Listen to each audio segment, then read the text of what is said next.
This is the third part of the final review, and we'll start with problem number 24. Alright, so we are simplifying, and these are polynomials. The first one, we have 7x to the third plus x squared plus 13x minus 2, and then we're subtracting 4x to the third plus 10. That means that, I'm going to rewrite this first.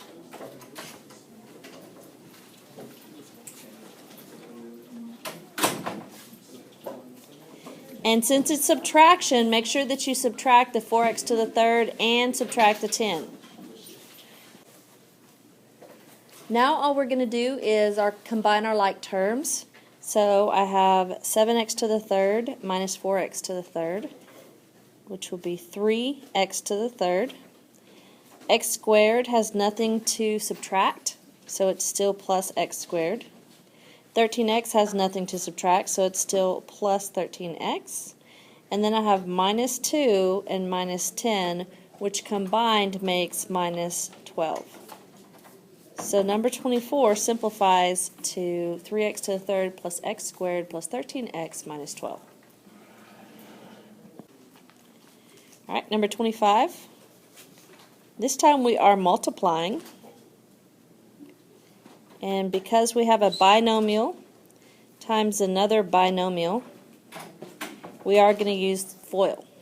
So I'm going to start off by multiplying 2x times 2x. 2x times 4x. And then 2x times negative 3. And then I multiply 1 times 4x. And 1 times negative 3. And now I'm just going to combine a couple of like terms. So 8x squared, I can combine these two because they're both x's. So negative 6x plus 4x is negative 2x. And then I still have minus 3. So when you multiply two binomials, you just have to use FOIL.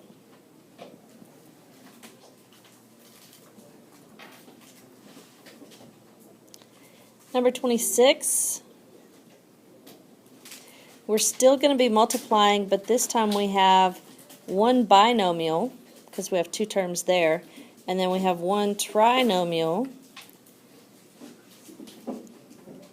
So this is going to look slightly different. We're going to distribute as we go. So I'm going to start by distributing 2y to each of the three terms. So 2y times y to the third is 2y to the fourth. 2y times 2y is 4y squared. 2y times negative 3 is negative 6y. So those are the three terms that I get from distributing the 2y. And then I'm going to distribute 1 to each place. So that's going to be plus y to the third plus 2y minus 3. So I'm going to look through here to combine any like terms, and at the same time I'm going to kind of put this in order. So I'm going to start with 2y to the fourth, and then the next one I'm going to use is y to the third, because that would be the next one in the order of exponents. Then I have plus 4y squared. And then I have two y terms that I can combine. So negative 6 plus 2 is going to be negative 4y. And then minus 3. So that's number 26.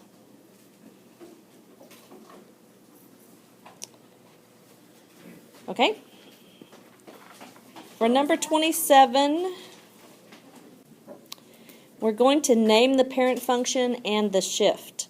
So for number 27, we have f of x equals 2 times x minus 2 squared plus 4.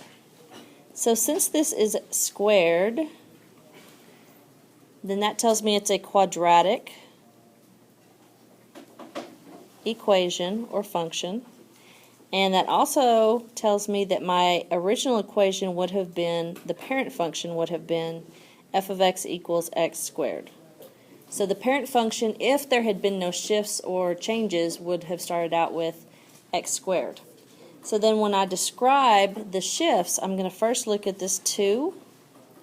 The 2 tells me that we have a stretch of 2.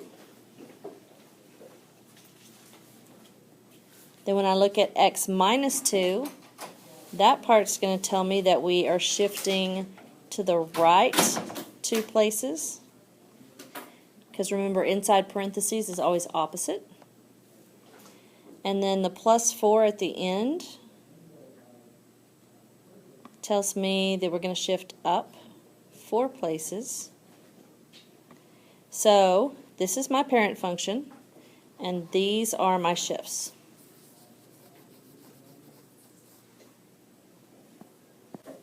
For number 28, f of x equals the square root of x plus 15. So this is a square root function or square root equation. And the parent function for the square root equation is just f of x equals the square root of x. That would be the base form, the most basic type with no shifts and no stretches. So we're going to describe what's happened to this one, and not much has happened. We don't have anything in front, so there's not any stretches or shrinks. We don't have anything inside with x, so there's not a shift to the right or to the left. So the only thing that we have is the plus 15, which tells us to shift up 15 places. So the parent function is the square root of x, and the shift is up 15 places.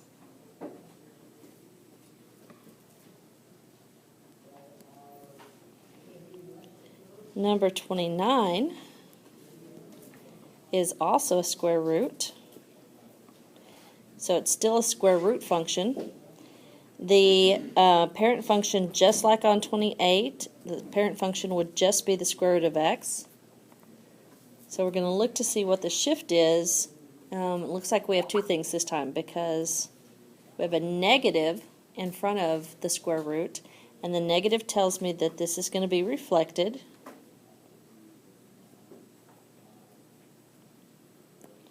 And then we also have x minus 2, and even though there are not specifically parentheses, the square root works as a parenthesis, so that means we're going to shift to the right 2 places, because it's still going to be an x world, which is going to be opposite.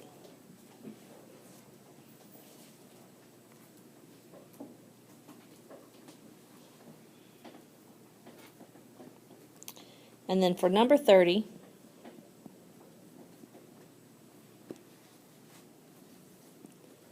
this is a rational function because it has a fraction and the variable is in the denominator of the fraction, and the base parent function for this is 1 over x. So it looks like I've got several things going on here. The first thing I'm going to do with this function is rewrite it, and I'm going to put the 3 outside of the fraction. So I'm going to have 3 times the parentheses 1 over x minus 1. So I'm just taking this 3 right here, and I'm putting it in front of the fraction, and then plus 4. So when you describe what's going to happen, the 3 means we're going to have a stretch of 3.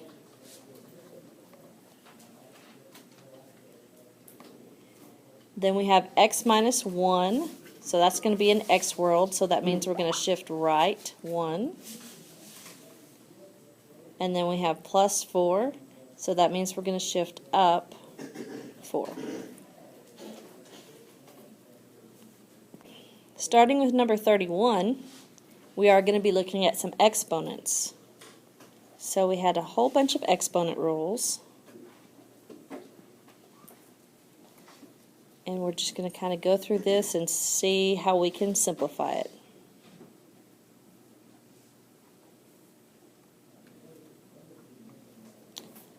Okay, so first of all, I have y to the fourth and I have y to the negative third. So since they both have a base of y, I'm going to take 4 and negative 3, and I'm going to add it. So if I have 4 plus negative 3, that's just going to be 1. And then for z, I have an exponent of 2 and an exponent of negative 5. So when I add those together, I'm going to have 2 plus negative 5, which is negative 3.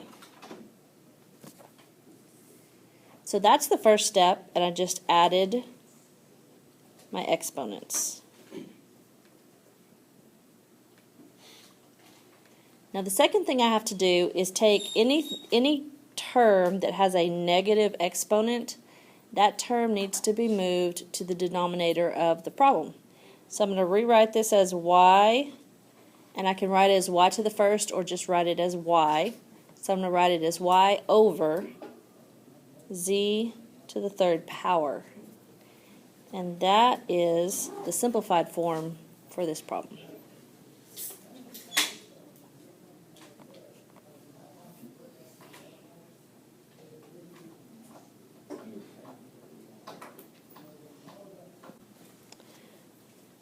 For number 32, this is division.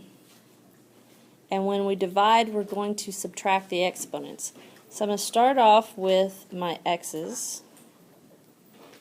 And I'm going to keep the base number, which is x. And I'm going to subtract 5 minus 7. So 5 minus 7 will be negative 2.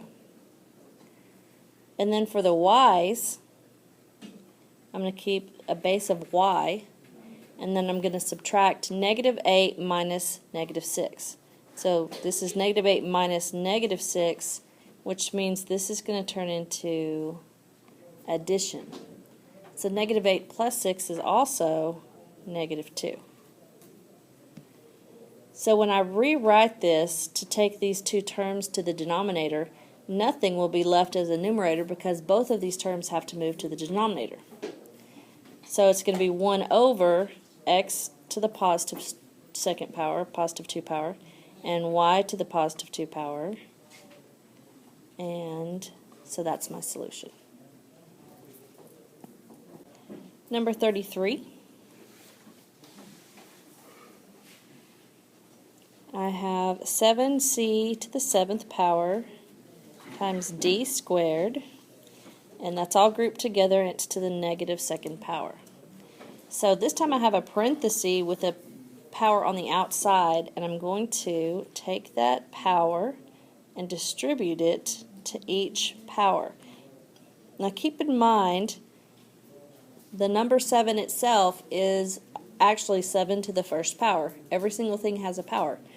So when I rewrite this, this will be 7 to the negative 2nd power, first of all. And then for c, I'm going to multiply 7 times negative 2, which is negative 14. And then for d, I'm going to multiply 2 times negative 2, which is negative 4. Just like the last problem, all of these exponents are negative and they all have to move to the denominator, so it's going to leave a 1 in the numerator holding the place. And this will be 7 squared, c to the 14th, and d to the 4th. Now I'm going to go one extra step, and that's just to rewrite this as 1 over 49 c to the 14 d to the 4th. It's a good idea to go ahead and do that, especially since it'll be multiple choice questions. Number 34.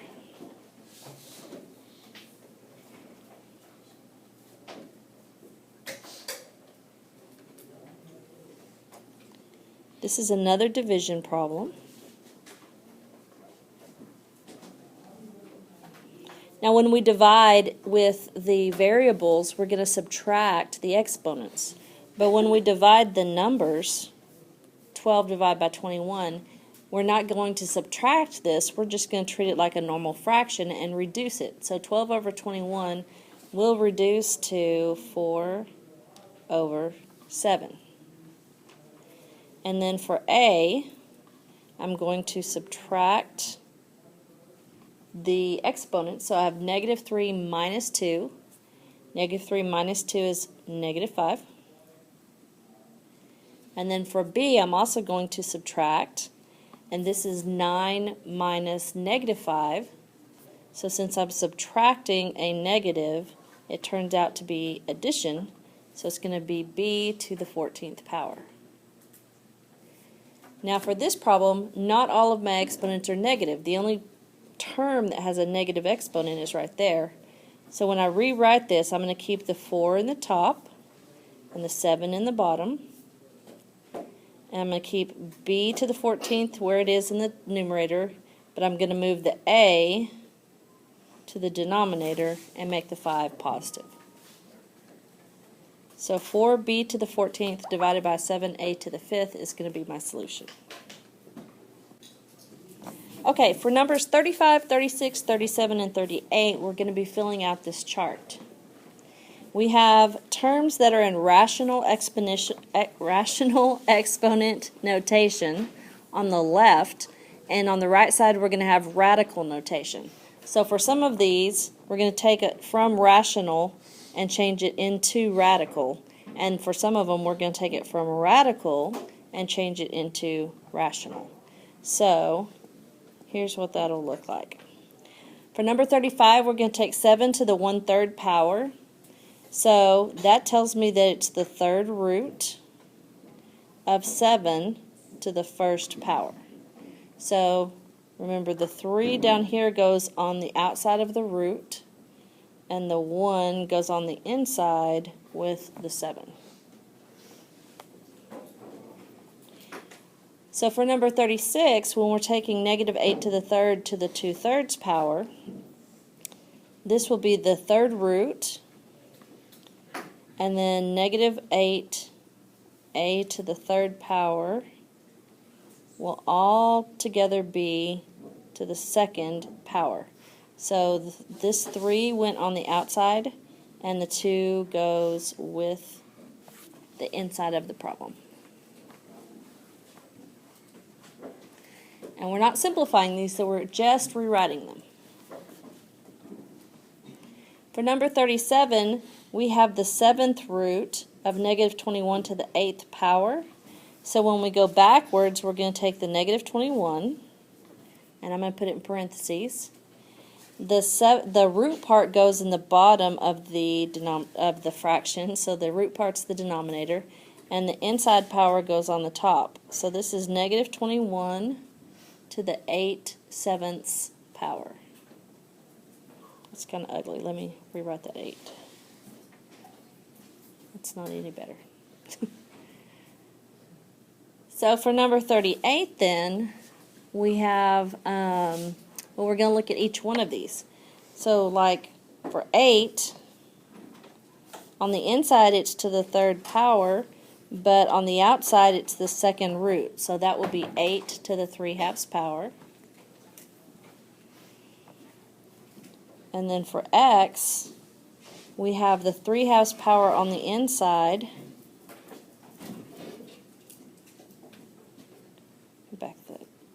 With the 3/2 power on the inside, but then we also have the square root.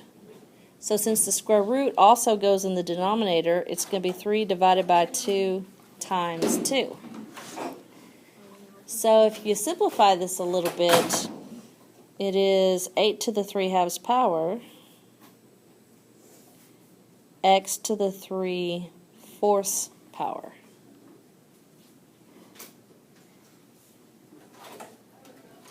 So anything that's a root on the outside goes in the denominator. And if there's already a denominator there, then you just multiply those two numbers.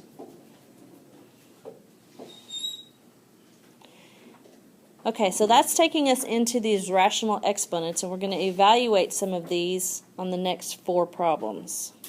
So looking at number 39, I've got 8 to the 2/3 power, and what that means is I'm going to take the cube root of 8 and then I'm going to take that number and I'm going to square it. That's basically my process. So I always take the root part first, and then I do the power part. So if I do the cube root of 8, that's going to be 2, because 2 to the third power would equal 8. And then I'm going to take that number and square it. So 2 squared would equal 4. So 8 to the 2/3 power equals 4.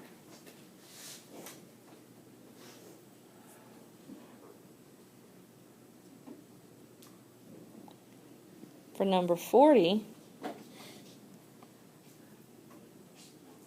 I have 32 to the 1/5 power, which means I'm going to take the 5th root of 32, and then I'm going to take that to the first power. And I don't have to worry so much about the first power because that doesn't change anything. So the 5th root of 32, I have to think of what number multiplied by itself 5 times would give me 32. And you can actually also do this in your calculator, but the answer is just 2. If you did this in your calculator, let me point out that you would write it as 32 to the 1/5 power, kind of like that. And so if you do it in the calculator, please remember to use parentheses around the power. Otherwise, it'll give you the wrong answer.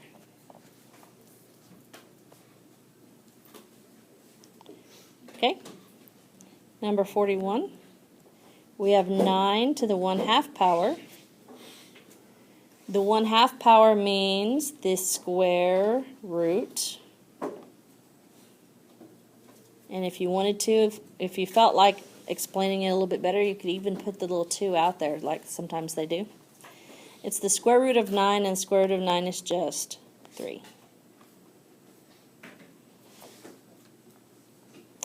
And then for number 42,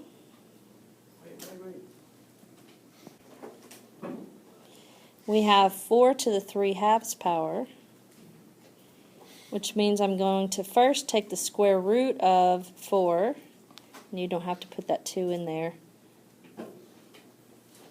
unless you just want to. The square root of 4, and then after I take the square root of 4, I'm going to take that to the 3rd power. So the square root of 4 is going to be 2, and 2 to the 3rd power is going to be 8, because it's 2 times 2 times 2.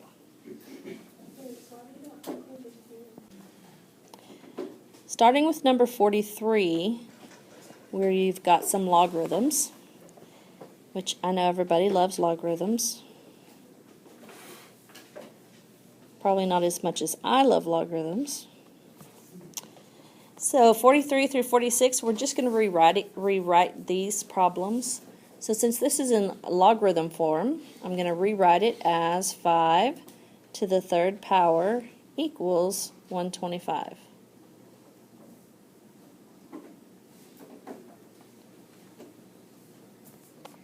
And that's exponential form.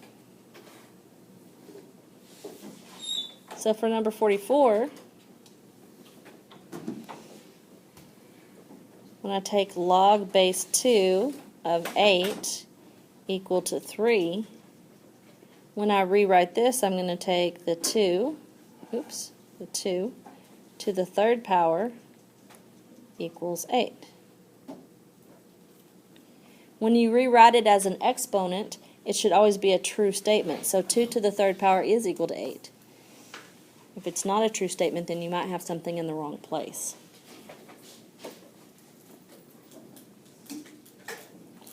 Alright, for number 45, though, we're going to go the opposite direction. We have 2 to the 4th equals 16, so I have to take it and rewrite it as a logarithm. So you kind of have to remember, where would this have come from? So the base number would have to be 2 to the 4th power, so the 4 would have to be across the equal sign, because I remember we always go 2 to this power equals this, so that means the 16 would go right there. So I'd have log base 2 of 16 equals 4.